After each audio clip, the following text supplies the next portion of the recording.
In this video, we dive into a case so brutal that it shocked even the most seasoned detectives. The level of violence was beyond comprehension, leaving a trail of horror that no one could forget. The small town of American Fork, Utah, was rocked by brutal killings. No one tried to stop this crime from happening, even though everyone knew it was going to happen. Just before we continue, I'd love to know, where are you tuning in from? Whether you're watching from home, work, or on the go, drop your city or country in the comments below. It's always amazing to see how far these stories reach. And if you're enjoying this deep dive into true crime, don't forget to like, subscribe, and turn on the notification bell so you don't miss what's coming next. Now, let's get back into the case. Ron and Dan Lafferty were born into the Mormon faith in the 1940s. They grew up in PAC, Utah, with their parents Watson and Claudine, and 6 siblings. Their father's strict and violent behavior had a big impact on how they were raised. During World War II, he was in the service and worked as a barber. After the war, he became a chiropractor. It was easy for Watson Lafferty to get angry and scared about modern medicine, which he thought went against his faith beliefs. He wanted strict obedience and used violence to make sure people followed his rules. His wife and kids were supposed to do everything he said, and his angry reactions hurt his kids for a long time. Watson killing the family dog with a baseball bat was one of the most upsetting things that happened to the kids. It showed how badly they were treated. Medical problems were often ignored. For example, one child's appendicitis and another son's arrow injury were put off until after the Sabbath, when they should have been treated. Watson had diabetes but refused to put insulin in his body. In 1983, his health got worse, but he refused to get medical help and died soon after. The Lafferty family kept up the look of being devoted Church of Jesus Christ of Latter-day Saints members, even though they lived in a violent area. They raised their kids in a strict way that followed Mormon teachings, and both Ron and Dan were missionaries, which is expected in the LDS society. But the effects of their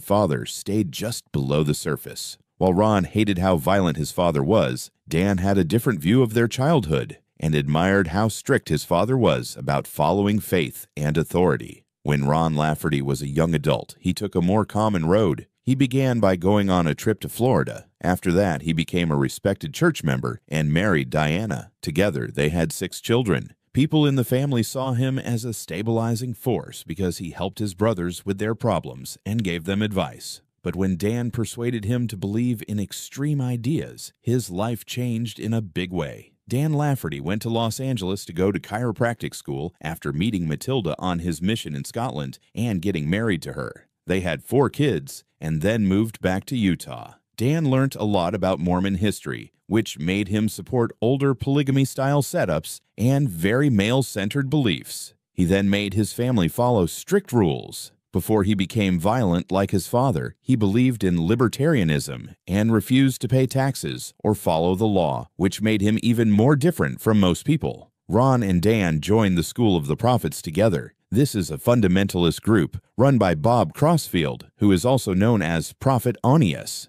Dan's influence drew his brothers deeper into fundamentalist Mormonism and anarchism, which made them more likely to act violently in the future. The Laffertys lived in American Fork, Utah. The people there didn't know how extreme and radical their ideas had become. Diana divorced Ron and took their kids because he was becoming more and more like extremists and losing touch with reality. This made him even more like them. They started out trying to be spiritually pure, but as their extreme behavior got worse, it led to the creation of the School of the Prophets, which most people didn't notice until it was too late. The younger brother, Alan Lafferty, married Brenda Wright, a smart and independent student who wants to work as a newsreader. Ron and Dan were very religious, and Brenda had more moderate views and a strong sense of freedom. This made things difficult and angry in the family. Because of this fight, Brenda became a target in the terrible events that followed. The Lafferty brothers' deeds and outlook on life got more extreme as their beliefs got more extreme. When they were kicked out of the Church of Jesus Christ of Latter-day Saints,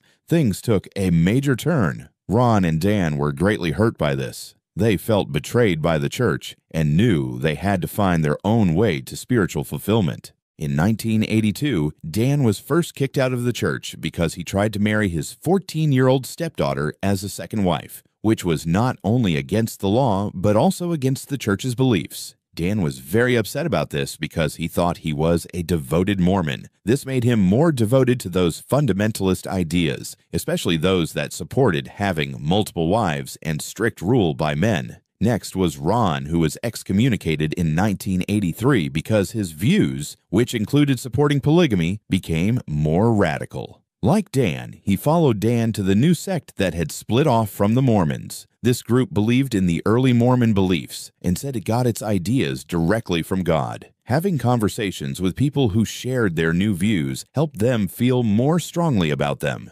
As the leader of the School of the Prophets, Prophet Onias had a big impact on their beliefs and made it possible for them to act in intense ways. One of the major goals of the school was to teach people how to get messages from God. Onias taught that the modern LDS Church had become far from its original teachings and that polygamy and other old ways of doing things should be brought back to life. He made the Lafferty brothers think of themselves as modern-day prophets, chosen by God to do a divine task to clean the world of evil and bring back the true faith. This view wasn't a sudden realization. It grew over time, shaped by years of strict religious upbringing and their own mental health getting worse. They began to teach a doctrine that was a twisted mix of Mormon beliefs and visions of the end of the world. They thought they were picked to get ready for the end of the world that was coming soon. The brothers cut ties with people who didn't agree with them, which made them feel alone in their small group. To them, anyone who stood in their way was an enemy of God. Their words were filled with paranoia and a fear of what was going to happen, which created an echo chamber that made their beliefs stronger. As Ron's grasp on reality got weaker in March 1984, he said he had received what he called the removal revelation. He thought that God had told him to get rid of several people, such as his sister-in-law, Brenda Lafferty, and her 15-month-old daughter, Erica. Ron said these people were in the way of his divine road and had to be taken out of the way so that God's prophecy could come true. For a while now, things have been getting worse between the boys and Brenda. Brenda, who had gone to college and was independent, often had problems with the Lafferty boys because of their extreme views.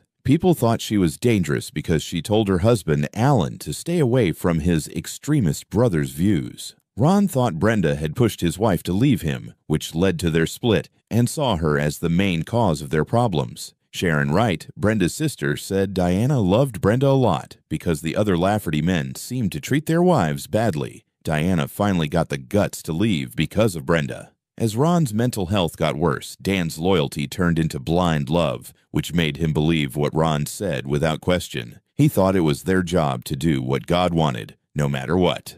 The brothers' unshakable faith in their own goodness made them work together in a dangerous way. Brenda Wright, who was born on July 19, 1960, was a strong and active 24-year-old woman. She was smart and driven, and she wanted to make a change in the world. She went to Brigham Young University to study radio journalism with the goal of becoming a newsreader. She was very pretty and had a great attitude. In 1980, she came in second place at the Miss Twin Falls pageant. Brenda was known for being independent and strong-willed, which was different from the way the Lafferty boys thought. Even though they had disagreements, she stuck to her views and helped Alan, telling him not to stray from the modern LDS teachings. Everything came to a sad end on July 24, 1984. Ron and Dan Lafferty chose to do something about this removal information. Brenda and Erica were not the only ones they planned to kill. Chloe Lowe and Richard Stowe, who had backed Brenda and were against the brothers' extremist views,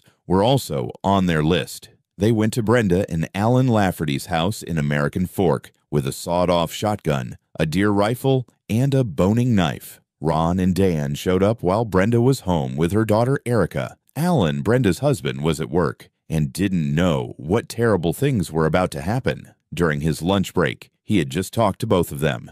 It was 1:30 p.m. when the boys first went to Alan and Brenda's house, but no one was there to answer the door. Ron hid the piece of Dan's shotgun that had been cut off with a saw up his right sleeve and a 10-inch boning knife in his left boot. After the fact, Dan said that he had been praying for God to show him a sign if Ron wasn't meant to kill the mother and child. When no one answered the door, Dan was very happy because he thought the whole thing was just a test of his faith, like when God asked Abraham to kill his son Isaac as a sacrifice. Ron had just passed the test, but Dan turned the car around and went back to Alan's house when they were more than a block away. At that moment, he thought that he might be going back because it was his job to handle this matter for the Lord. Even though he wasn't sure, he felt really good about what he was doing. He went to the door by himself, and Brenda answered this time. She told him the gun wasn't there when he asked. She said no and wouldn't let Dan in when he asked to use the phone. He pushed his way in. Brenda tried to keep her daughter safe when she saw that she was in immediate danger.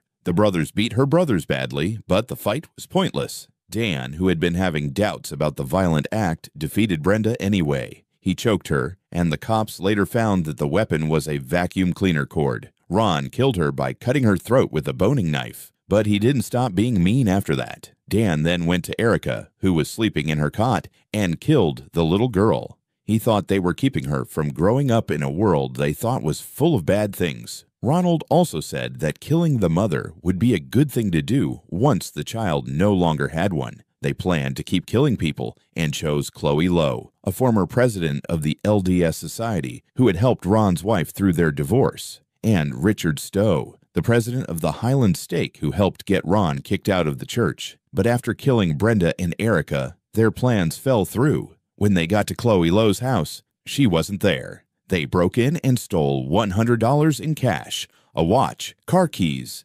and some jewelry. This unplanned turn of events slowed them down, and they chose to run away. They missed a turn on the way to Richard Stowe's house and thought it was a sign. Ron and Dan didn't try to leave alone. Richard Ricky Knapp and Charles Chip KS, two drifters Ron and Dan had met earlier that summer, joined them on their trip to Nevada. Along the way, Ron and Dan talked openly about their divine quest. The investigation into the killings of Brenda and Erica began as soon as Alan Lafferty found their bodies on the evening of July 24th, 1984. The killers did not feel bad about what they had done. The first rescuers could not have been ready for what they saw. Brenda was found on the floor of the kitchen, and baby Erica was found in her cot in another room, not moving. The killings were very violent, which pointed to a very personal reason. Terry Fox, who used to be the chief of the American Fork Police Department, said, "I've seen a lot of deaths in my career. I use the words brutal and horrendous with a lot of force because this was a really brutal murder. In many ways, it was not like other crime scenes. After being at the scene, other cops had bad dreams. The hardest part of this was the baby, because I had two young daughters the same age. You just have to ask yourself why," said Chief Terry Fox. At first, Alan Lafferty was thought to be guilty because he was the one who found the bodies, and a spouse is usually the first person to be suspected. On our show, Case Files, we've talked about a lot of cases where the spouse was actually the killer. Alan, on the other hand, quickly pointed the police at his brothers Ron and Dan Lafferty, saying that they had become radicalized and had recently made threats against Brenda. He had spent the whole day laying tiles on a building site 80 miles away. He talked about how the brothers' extreme religious beliefs and twisted messages from God had made them more and more crazy. He said it seemed like they were dead. Anya knew about the revelation and told Ron that God had not told him anything like that. He also promised to protect them with his life, but he never told Brenda that Ron was really thinking about killing her and their child. Claudie Lafferty, the boy's mother, had also heard them planning to kill someone. The American Fork Police, along with the FBI and the Utah County Sheriff's Department, began looking for Ron and Dan. The brothers were quickly thought to be armed and very dangerous, so catching them became very important. First, police talked to family, friends, and co-workers of the boys to try to figure out what they were doing and how they were feeling before the murders. But Richard Ricky Knapp and Charles Chip Cass, two drifters who picked up the Lafferty brothers while they were hitchhiking, gave them important information. These people were caught soon after the killings and agreed to help the police. K.S. and Knapp gave detailed accounts of the days before the killings, the murders themselves, and the brothers' plans for what they were going to do next. Their stories were very important for figuring out what Ron and Dan really wanted and why they believed in the so-called removal revelation. Their research showed how radicalized the Lafferty brothers really were. Ron and Dan had been planning the killings for months because they were sure They were doing what God wanted them to do, which meant they could use their faith as an excuse to kill. They had talked about the removal message with members of their fundamentalist group, the School of the Prophets, and didn't get much pushback, which gave them even more power. The Lafferty brothers were caught in Reno, Nevada on August 17, 1984, after a month-long high-stakes search that took place in several states and involved many law enforcement agencies. Ron and Dan had left Utah and were now on the run trying to avoid being caught. Because they were crazy, the brothers thought they couldn't be hurt. Their mistake was being too sure of themselves. Ron and Dan were going to a dinner at the Circus Hotel and Casino in Reno on the day they were arrested. The area was surrounded by FBI officers and local police who then moved in to arrest the person. The brothers were arrested without any problems, which was a surprise given how violent their crimes were and the fact that they were armed when they killed the people. The arrest made everyone in American Fork feel better, especially Brenda's family, who was very upset. After Ron and Dan were caught, they were sent back to Utah to be charged with killing Brenda and Erica. The Lafferty brothers didn't say sorry while they were waiting for their trial. Their zeal clouded their judgment. They didn't think they were breaking the law and kept saying that what they were doing was written in the Bible. Ron Lafferty tried to kill himself with a t-shirt and a towel rack 5 months after the killings, while he was waiting to be tried. Even though he woke up, a doctor said in 2013 that the lack of oxygen to his brain caused hallucinations and delusions, which could have made him unable to stand trial decades earlier. Lawyers for the prosecution worked non-stop in the months before the trial to gather proof and get their case ready. Knapp and KS's statements were right in the middle, giving first-hand accounts of how the brothers behaved. They remembered Dan telling them about how he killed Brenda and Erica, but Ron told them in great detail how he killed Brenda. He thanked Dan for killing the baby because I don't think I had it in me. KS said Ron pulled a knife out of his pocket and said, "I killed her. I feel terrible about killing her." In 1985, the case began and both brothers were charged with first-degree murder in the deaths of Brenda and Erica Lafferty. Because the case was so public, the hearing was held with strict security. Lawyers, reporters, and people from the public were all in the courtroom, all eager to see justice done. Their mother, Claudine Lafferty, had to deal with the fact that her boys had gone from being devoted Christians to murderers. The prosecution's goal was to show that the murders were planned ahead of time and were done on purpose because the killers had strong religious views. On their own, Ron and Dan Lafferty were tried. Dan, who chose to be himself, said that what he did was following a divine order and didn't feel bad about it. He was calm and collected in court, and he often talked openly about his extreme ideas. He admitted to killing the people, which shocked everyone there even more because he didn't feel bad about it. He said, "I don't know why those names are on the list. Sometimes the Lord has to do strange things. All I know is that it's been pretty strange. I didn't really dislike Brenda or Erica like my bigger brother did. I was just doing what God wanted me to do." He said Ron was scared when he first heard the news. "Well, I can see why you're worried," I told him. "Make sure it comes from God is all I can say. It's important not to follow rules that aren't from God, but you also don't want to anger God by refusing to do his work." Dan killed Erica in the cot with her baby. She told him, "I had a quick chat with her. I said, I don't know why I have to do this, but I think God wants you home." I closed my eyes to hide what I was doing after that. I didn't hear anything. I hoped she wasn't hurt. He said he didn't know what he did until he saw the photos of the crime scene. After that, he went back into the kitchen, shut his eyes again, and killed Brenda.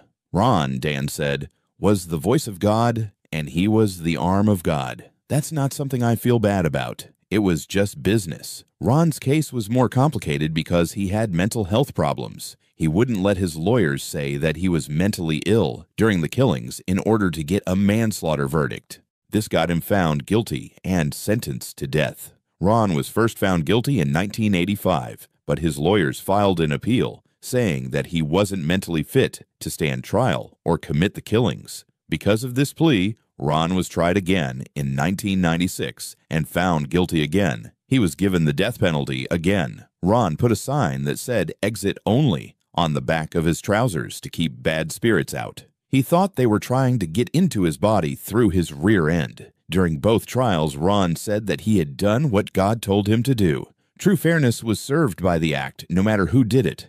"I don't care if Santa Claus did it. Justice was served," he said. Brenda's sister Sharon Weeks said, "It was really amazing to see how it had nothing to do with religion when I actually got to go through the whole court process in 1996. It had nothing to do with fundamentalism. It was just a bad act motivated by anger." The testimony of Knapp and KS helped the prosecution's case against both brothers. Their detailed accounts of how the brothers planned, carried out, and then fled from the murders showed that they were acting on purpose and with intent. The defense tried to say that the brothers' actions were due to severe mental illness and delusions of grandeur in order to get lighter sentences, but the jury wasn't convinced, especially since the brothers didn't feel bad about their crimes. Instead, the prosecution said that their actions were caused by a dangerous and radical ideology. The time Ron and Dan Lafferty spent in jail showed how bad the things they did were. He was found guilty of 2 counts of murder in the first degree. The jury didn't think he should get a lighter sentence because he didn't have a lawyer and didn't seem sorry during the hearing. He was given 2 life sentences in jail with no chance of getting out. When he gave the sentence, Judge Robert Bullock said, "In my 12 years as a judge, I have never been in charge of a hearing for such a horrible, pointless, and cruel crime as the murders of Brenda and Erica Lafferty. I have also never seen an accused person who didn't feel sorry for what they did." While both brothers were in Utah prisons, they had very different experiences and feelings about their sentences. Dan Lafferty was sent to the Utah State Prison. During his time there, he stayed resolute in his beliefs and refused to change. He called his maximum security unit his monastery and often spoke about his actions with an unsettling calmness, saying that he had done what God wanted him to do. Because of this, he was locked up for life without the chance of parole. He said, "I don't blame anyone for not understanding it. It wouldn't haunt you either if you had done it." There was something strange going on. Dan thinks he won't die in prison. He sees the prison walls falling down, revealing him as the biblical prophet Elijah and announcing the second coming of Christ. He said, "I don't feel comfortable saying I know I'm Elijah, but I'd be pretty surprised if I'm not." Ron Lafferty was on death row for over 30 years. During that time, he had many appeals and legal challenges, mostly about his mental competency and the legality of his death sentence. However, Ron's death sentence was upheld by different courts, and he stayed on death row until he died of natural causes in 2019 at the age of 78. His lawyer said that Mr. Lafferty thought that he was jailed and convicted because of a plot involving the government, the church, and unseen spiritual forces, such as the spirit of the trial judge's late father. He also thought that all of his lawyers were working against him, and that one of them was his reincarnated sister, who later became possessed by an evil spirit. The deaths of Brenda and Erica were unimaginable tragedies for the Lafferty family. Brenda's parents and siblings had to deal with their grief while also being in the public eye because of how publicized the case was. Sharon Wright Weeks, Brenda's sister, became a strong supporter of victims' rights and changing the death penalty. She said that the long appeals process made things worse for families of victims because they had to go through years of court battles and public scrutiny. She said, "Now that I know the death penalty isn't real, I'd like to see the state provide justice. The death penalty is a lie. It's important for families, but impossible to get justice. It's very disappointing and angry to know that our state can't do what they said. We will never have an execution in the state of Utah." The woman said she felt sorry for the brothers because they had an abusive father as kids and thought Dan and Ron were sorry. She also said Ron's attempt to kill himself was out of guilt. The woman also said that Dan wrote a letter to her parents years later in which he said he was sorry. She said that Ron's narcissism would never have let him publicly say he was sorry. But Dan himself said, "Alan once asked my mom why I wouldn't repent. There are some things you can't repent for." I'm sure all neighbors thought the duplex would be empty for years. But after the walls were painted and the carpets were replaced, a young couple moved in, and they have been there ever since. The Lafferty case showed how important it is to tell the difference between religious freedom and supporting harmful or extreme views. Thank you for watching this shocking case. If you want to hear more true crime stories, please like, share, and subscribe. Stay alert, stay safe, and I'll see you in the next video.